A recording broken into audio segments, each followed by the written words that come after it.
Bismillahirrahmanirrahim. Alhamdulillahilladzi waffaqa man syaa min ibadihi limtithali amrihi wa jitinabi nahyihi warridha bi qada'ihi wa hukmihi. Ashhadu an la ilaha illallah wahdahu la syarika lahu fi mulkihi wa milkihi wa ashhadu anna sayyidana Muhammadan abduhu wa rasuluhu wa khiratul khalqihi. Sallallahu wa sallam ala safiyyihi wa habibihi sayyidina wa maulana Muhammadin imami anbiya'ihi wa rusulihi wa ala alihi wa sahbihi wa junudihi wa atba'ihi wa dhurriyyatihi salatan wa salaman daimaini mutalazimaini ila yaumi liqa'ih. Amma ba'du. Yang kita hormati, kita cintai para habaib dan para alim ulama, para muhibbin, hadirin hadirat rahimakumullah.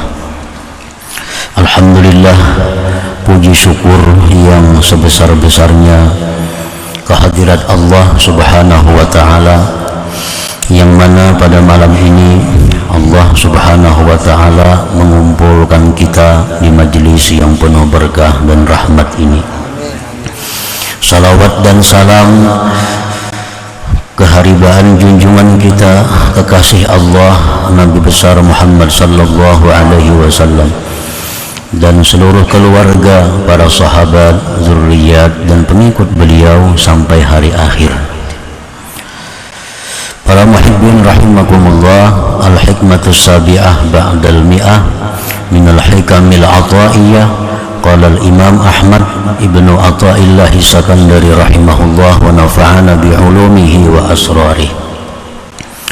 Hikmah yang ke-107 dari Al-Hikam, berkata Imam Ahmad ibnu Ata'illah Sakandari, mata ja'alaka fi zahir mumtasilan li amrih wa razaqaka fil batin al-istislam li qahri faqad a'zamal minnata alaik.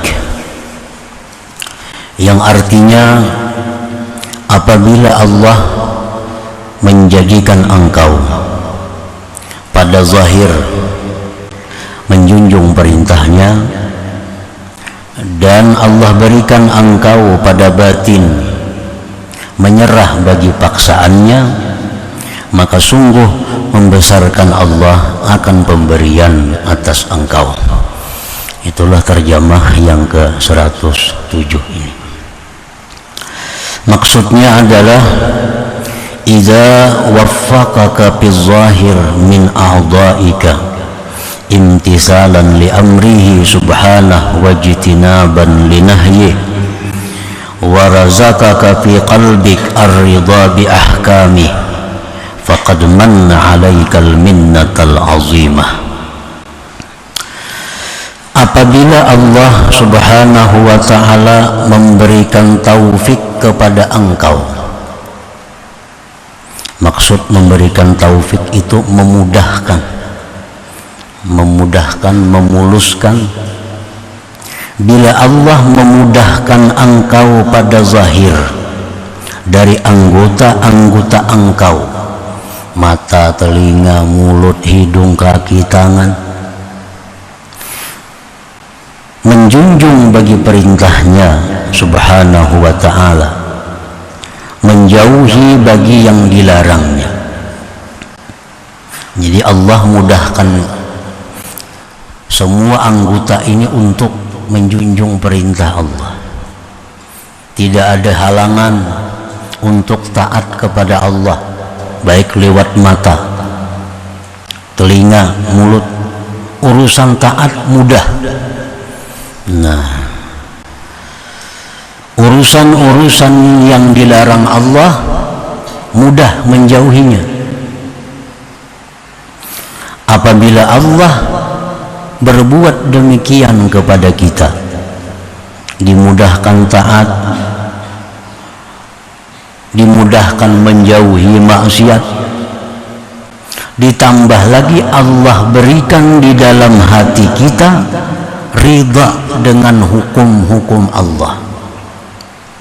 maka sungguh Allah telah memberikan nikmat yang besar atas engkau. Bahkan huwa min a'zamin ni'am, bahkan itu adalah termasuk paling besar nikmat yang diberikan Allah kepada kita.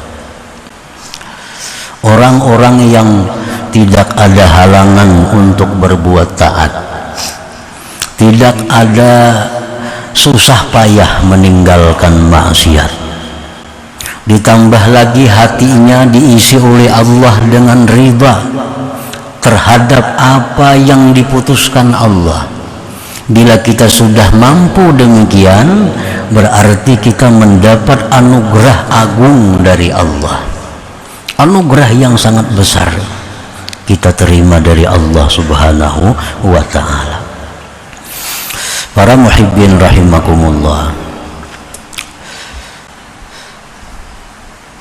di mana nikmatnya itu dikatakan agung, di mana nikmat yang demikian tadi dikatakan besar. Nah, nikmatnya itu haitsu jama'a laka baina ubudiyyati zahir wa ubudiyyatil batin.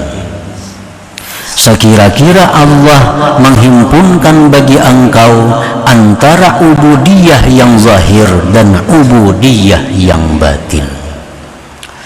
Nah, jadi artinya kita ini sudah zahir batin jadi hamba Allah. Bila mana anggota zahir ini selalu taat kepada Allah, selalu menjauhi yang dilarang Allah, maka anggota zahir kita ini sudah jadi hamba Allah. Nah, bila mana batin kita ini ridha dengan yang ditetapkan Allah, maka batin kita pun sudah jadi hamba Allah. Jadi lengkap sudah kita, hamba Allah zahir dan batin. Ini sudah manusia yang sempurna. Para muhibbin rahimakumullah, alladzi bihi masirta abdan haqiqiyan lillah rabbil alamin, yang dengan dua itu, yang dengan dua tadi engkau menjadi hamba Allah yang sebenarnya, menjadi hamba Allah yang sebenarnya. Para muhibbin rahimakumullah, orang-orang yang seperti ini bukan tidak mungkin berbuat dosa. Orang yang sudah menjadi hamba Allah zahir batin ini bukan tidak mungkin melakukan maksiat, sebab mereka itu tidak maksum, mereka tidak maksumin, mereka bukan nabi rasul. Tetapi mereka-mereka yang sudah jadi hamba Allah zahir batin ini, bila berbuat maksiat, mereka cepat tobat kepada Allah Subhanahu wa ta'ala. Nah, itu artinya mereka ini sudah mahfuzin. Mahfuzin itu untuk golongan orang seperti ini. Begitu berbuat dosa, mereka cepat untuk tobat kepada Allah. Kalau mereka kuat berbuat dosa, tobat mereka lebih kuat daripada berbuat maksiat mereka. Nah, para muhibbin rahimakumullah, jadi jangan dipaham, jangan diartikan bahwa orang yang sudah sedemikian kada berbuat dosa. Bukan demikian. Mereka mungkin berbuat dosa, bisa berbuat dosa. Seperti Imam Junaid al-Baghdadi berkata, beliau ditanya oleh orang, ayaznil arif billah, wahai Junaid al-Baghdadi, apakah mau berzina orang yang sudah ma'rifat kepada Allah itu? Ayaznil arif, apakah bisa berzina orang yang sudah ma'rifat? Imam Junaid menjawab, beliau mengatakan bahwa ma qaddarallah kan, sesuatu yang ditakdirkan Allah terjadi. Wa kana amrullah, itu adalah perkara Allah makdurah. Jadi artinya orang yang arif billah, orang yang ahli ma'rifat, mereka bukan tidak mungkin berbuat dosa. Tetapi kalau mereka itu berbuat dosa, cepat kembali kepada Allah, dan lebih daripada perbuatan maksiatnya itu tobat mereka. Nah, para muhibbin rahimakumullah, yang dihindari oleh mereka ini adalah al-israr alal maksiat. Nah, mereka mereka tidak akan mungkin mengekali dosa. Misalnya orang yang ahli takwa, penjudi, penjina, peminum, pendusta, nah itu kada bisa. Tapi kalau sekali-sekali terjadi dosa kepada mereka, itu bisa terjadi. Tetapi mereka cepat tobat mereka kepada Allah Subhanahu wa ta'ala. Para muhibbin rahimakumullah, zakara al-imam fi hadhihi al-hikmah wasfaini min awsafil ubudiyah. Imam Ahmad Ibnu Athaillah menyebutkan dalam hikmah yang 107 tadi dua sifat dari sifat-sifat kehambaan. Al-awwalu, yang pertama, imtithalu amri wajtinabu nahyi, menjunjung perintah Allah, menjauhi larangan Allah. Itu merupakan sifat seorang hamba. Asani, yang kedua, ar-ridha bima qadallahu bih, ridha dengan apa yang ditentukan oleh Allah Subhanahu wa ta'ala. Pengertian ridha dengan apa yang ditentukan oleh Allah ini secara umum dan secara khusus. Secara khusus maksud di sini adalah kita ridha dengan apa yang telah ditentukan oleh Allah mengenai hukum-hukum yang diwajibkannya, perkara-perkara yang dilarangnya, perkara-perkara yang dibolehkannya, perkara-perkara yang dibencinya. Nah, kita ridha dengan demikian itu. Allah mewajibkan ini, kita ridha. Allah melarang ini, kita ridha. Allah mengharuskan ini, kita ridha. Allah menghalalkan ini, kita ridha. Nah, secara khusus itu yang dimaksud dalam hikmah yang ke-107 ini. Secara umum, ridha dengan hukum-hukum Allah seperti ridha dengan musibah, ridha dengan lain-lain, itu secara umum. Tapi yang dimaksud di sini adalah ridha dengan apa yang dihukumkan oleh Allah tentang taklif seorang manusia, seperti wajib, haram, dan lain-lain tadi. Allah mengharamkan umpamanya riba.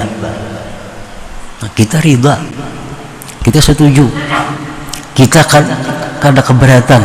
Nah, riba itu diharamkan oleh Allah. Nah, ini maksudnya. Allah mewajibkan zakat, zakat emas, zakat uang 2,5%. Kita riba. Sedikit pun dalam hati tidak ada keberatan untuk mengeluarkan zakat itu. Nah, ini ridha dengan hukum Allah. Kada ada di hati, banyaknya zakatnya ini bilang. Nah, mana zakat, mana pajak, pulang macam-macam. Jadi di hati ini ada semacam berat melaksanakan hukum Allah. Nah, ini ngarannya kada ridha lawan hukum Allah. Seorang hamba Allah, apapun yang dihukumkan Allah, ridha dengan senang hati.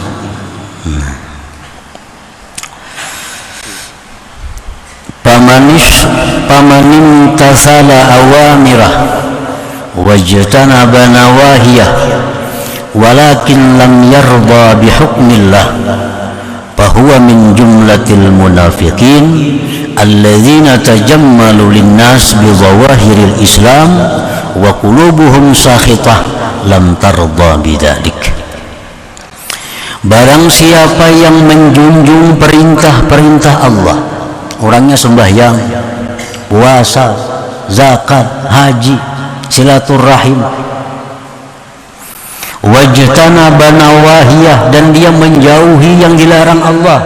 Dia jauhi zina, dia jauhi riba, dia jauhi qat'ur rahim, memutus silaturahim, segala maksiat dijauhinya. Tetapi dia tidak ridha dengan hukum Allah itu. Ini sembahyang, hatinya ini sangkal sembahyang ini sebenarnya.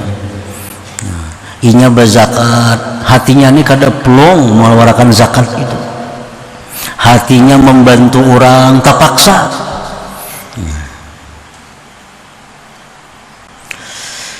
Nah, orang seperti ini bahwa min jumlatil munafikin, dia tergolong orang-orang munafik. Itu tergolong orang-orang munafik. Alladzina tajammalu linnas bi zawahiril Islam, orang-orang munafik itu mereka berelok-elok bagi manusia dengan zahir Islam. Orang munafik itu sembahyang. Orang ke masjid juga. Cuma orang munafik ini ujar Nabi sembahyang berjamaahnya berjamaah juga. Cuma ada dua sembahyang yang orang munafik itu sulit berjamaah. Subuh lawan Isya. Orang munafik tuh berat untuk sembahyang subuh tuh berjamaah lawan sembahyang Isya. Kalau sembahyang lain berjamaah, zakat bayar zakat. Nah, tetapi wa qulubuhum sakhitah, hati mereka itu benci, tidak ridha dengan demikian itu. Mereka hanya menampakkan keelokannya kepada manusia. Nah, jadi berselamatan supaya dianggap orang baik, memberi makan orang supaya dikatakan orang ini ahli sedekah misalnya. Nah, berbuat kebaikan ini supaya itu. Jadi tujuan mereka itu hanya berelok-elok untuk manusia, sedangkan hati mereka tidak suka dengan hukum Allah yang demikian itu. Nah, ini orang munafik. Ini bukan hamba Allah yang sebenarnya. Jadi orang munafik itu di zaman Nabi mereka sembahyang berjamaah, tapi karena habis sembahyang berjamaah mereka mencaci maki hukum Islam. Apa Islam langkah ini? Apa Islam langkah ini?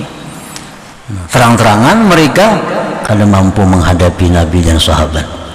Ini secara zahir secara zahir mengikuti apa-apa yang diadakan oleh Rasulullah.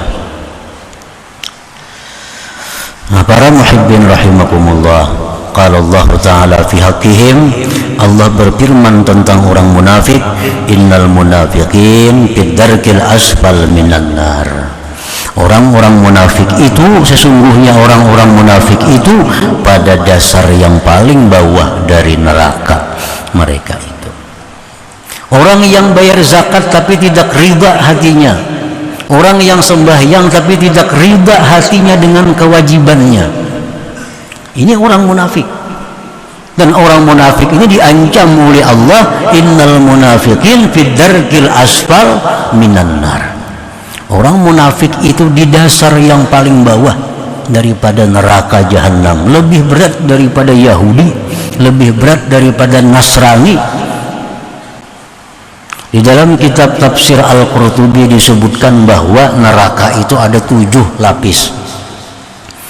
Nah, ada sirat, titian. Nah, sesudah manusia ditimbang amal, mereka akan melewati titian yang disebut dengan sirat. Di bawah sirat itu lapisan neraka yang paling atas disebut dengan Jahannam.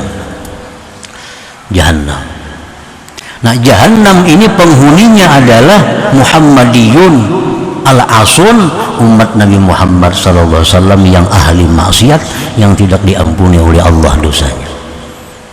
Jadi begitu umat Nabi Muhammad yang ahli maksiat ini gugur dari titian, itu langsung ke permukaan neraka Jahannam. Nah, di bawah neraka Jahannam itu ada lagi Laza, nama neraka nih. Artinya begitu terjun dari sirat, ini orang kada singgah di Jahannam, turun lagi ke bawah. Nah, ada neraka yang namanya Laza. Nah, sesudah Laza di lapisan bawah yang ketiga ada lagi neraka yang namanya itu Hutamah. Wa ma adraka mal Hutamah. Nah, ini jauh ke bawah lagi nih. Lapisan yang keempat, di bawah lagi ada neraka yang namanya sa'ir. Yang kelima, di bawahnya lagi ada neraka yang namanya sakar. Ini terjunnya itu melewati satu babak neraka itu bukan pendek, ada yang 1000 tahun, ada sampai 60.000 tahun. Nah, lapisan yang keenam ada neraka yang namanya jahim. Yang paling bawah neraka itu adalah neraka yang namanya hawiyah. Nah, inilah tempatnya orang-orang munafik ini. Orang yang hanya pada zahirnya menampakkan Islam, tetapi hatinya tidak ridha dengan Allah dan hukum-hukum Allah Subhanahu wa ta'ala. Nah, para muhibbin rahimakumullah, jadi orang munafik ini semua ditamuinya neraka jahanam dirasainya, apalagi lazza dirasainya, sakar dirasainya, sampai diam kayaknya di bawah sama sekali daripada neraka itu. Na'udzubillah min zalik. Nah, orang yang melakukan perintah Allah, menjauhi larangan Allah, tetapi hatinya tidak ridha dengan demikian, termasuk golongan orang-orang munafikin. Wa man idda'ar ridha billah wa bihukmillah, dan orang yang mengaku ridha dengan Allah, mengaku ridha dengan hukum Allah, walam yamtasil awamirah, tetapi tidak menjunjung perintah Allah, walam yajtanib nawahiyah, tidak menjauhi yang dilarang Allah. Ini orang ini mengaku ridha dengan Allah. Raditu billahi rabba, aku ridha Allah itu Tuhanku. Nah, di mulutnya mengaku Allah ridha sebagai Tuhannya, ridha dengan hukum-hukum Allah, tetapi tidak menjunjung perintah Allah. Sembahyang maka kada, puasa kada, walam yajtanib nawahiyah, dan tidak menjauhi yang dilarang Allah.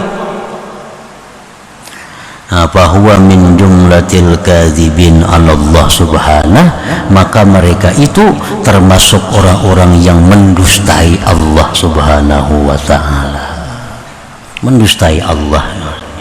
Bapak setuju nyatanya apa yang diperintah Allah kada dilaksanakan, yang dilarang Allah diperbuatnya. Para muhibbin rahimakumullah, kenapa dikatakan dusta, mendustai Allah?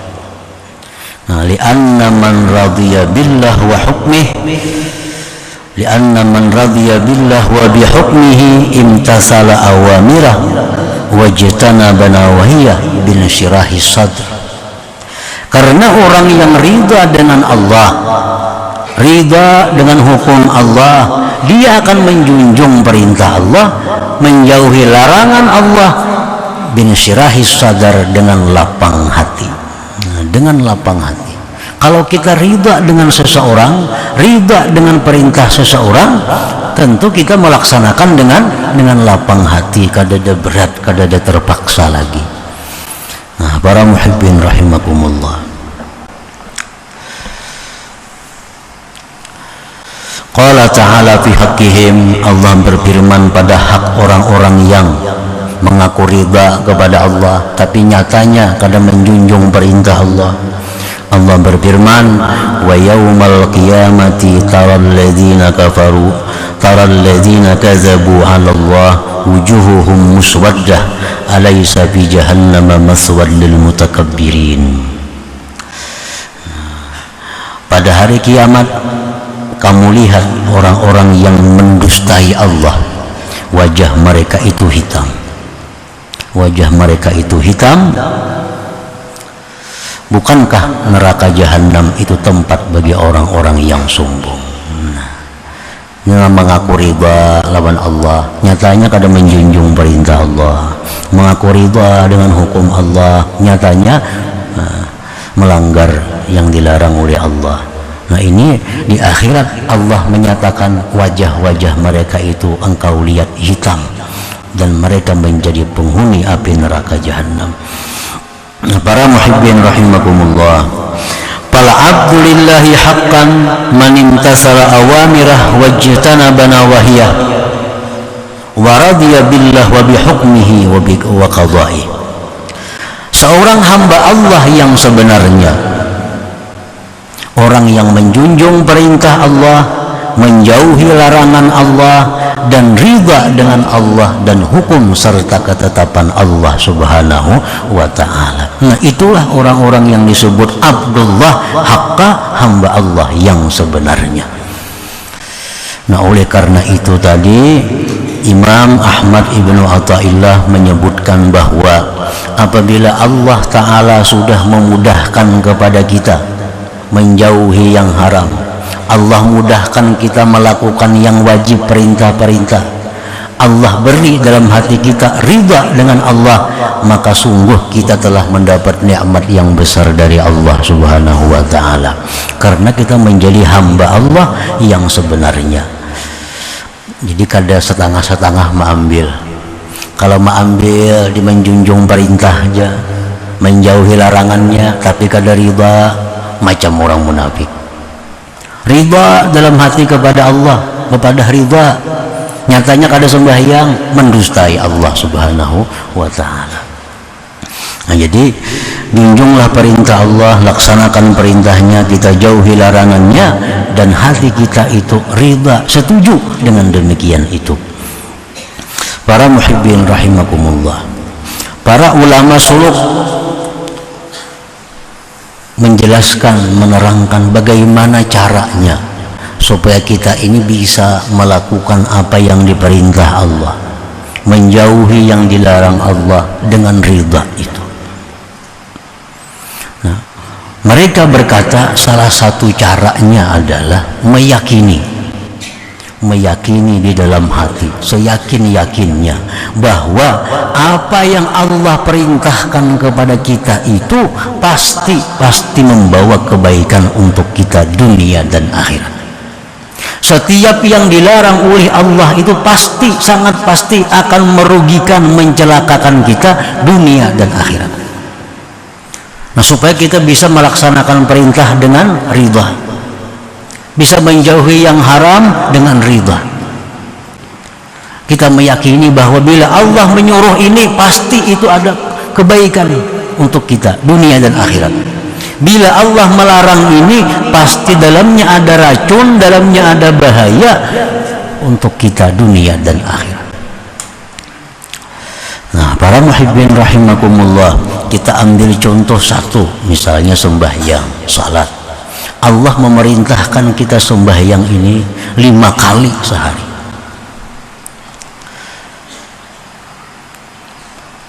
Itu bukan sesuatu hal yang berat dilaksanakan apabila kita menjadi hamba Allah yang sebenarnya tadi. Nah, kita mesti meyakini bahwa sembahyang fardu 5 waktu ini adalah membawa kebaikan, sangat kebaikan kepada kita dunia akhirat. Bila mana kita melalaikan sembahyang, apalagi meninggalkan sembahyang, itu pasti ada bahaya yang akan kita terima baik dunia atau akhirat. Jangan ragu-ragu lagi. Bila kita melalaikan sembahyang, itu pasti ada bala, ada bencana yang akan menimpa kita baik di dunia maupun di akhirat. Itu mesti yakin, seyakin-yakinnya. Nah, bila kita sudah yakin demikian, maka sembahyang itu bisa dengan senang hati kita lakukan, bisa dengan lapang dada kita lakukan, dan tepat pada waktunya. Nah, asal meyakini dulu, meyakini. Kenapa kita aktif minum obat tuh? Pagi minum obat, habis makan minum obat, siang minum obat, malam minum obat lagi. Karena kita meyakini apa jar tukang obat itu. Kita meyakini ujar dokter tuh bahwa obat inilah penyembuh engkau. Lalu kita minum obat. Nah, kita khawatir obat habis. Kemana-mana sedia obat. Hendak musafir, siapakan obat. Karena kita begitu yakin bahwa obat ini sangat bermanfaat untukku. Nah, andai kata kita meyakini sembahyang seperti meyakini obat itu, niscaya sembahyang kita tepat waktu. Niscaya sembahyang dengan lapang, dengan tenang, dengan senang hati. Kita minum obat terpaksa, kada terpaksa minum obat, bahkan bayar. Kenapa? Karena kita meyakini sembahyang gratis. Sembahyang gratis. Kenapa kita malas? Kenapa kita di luar waktu? Karena keyakinan kita kurang terhadap sembahyang itu. Nah, itu contoh. Jadi bahwa setiap yang diperintah Allah pasti membawa kebaikan, membawa ketenangan, membawa kebahagiaan ke dunia dan akhirat. Dan bila mana yang dilarang oleh Allah itu pasti sudah akan membawa celaka, akan membawa binasa. Nah, jadi bila yakin itu, kita kada sulit meninggalkan riba, meninggalkan zina, meninggalkan macam-macam hal yang haram, karena kita yakin bahwa ini akan membawa bencana kepada kita.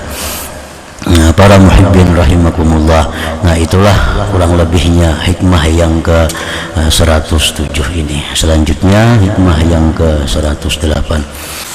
Ila hadratin Nabi sallallahu alaihi wasallam al-Fatihah. A'udzubillahi minasyaitonir rajim. Bismillahirrahmanirrahim. Iyyaka na'budu wa nasta'in. Shiratal mustaqim. Shiratal ladzina an'amta 'alaihim ghairil maghdubi 'alaihim. Ya Allah biha, ya Allah biha, ya Allah bihusnil khatimah. Ya Allah biha, ya Allah biha, ya Allah bihusnil khatimah. Ya Allah biha, ya Allah biha, ya Allah bihusnil khatimah. Ya ayyuhar rajiun minhu syafa'atan sallu alaihi wa sallimu taslima. Allahumma salli wa sallim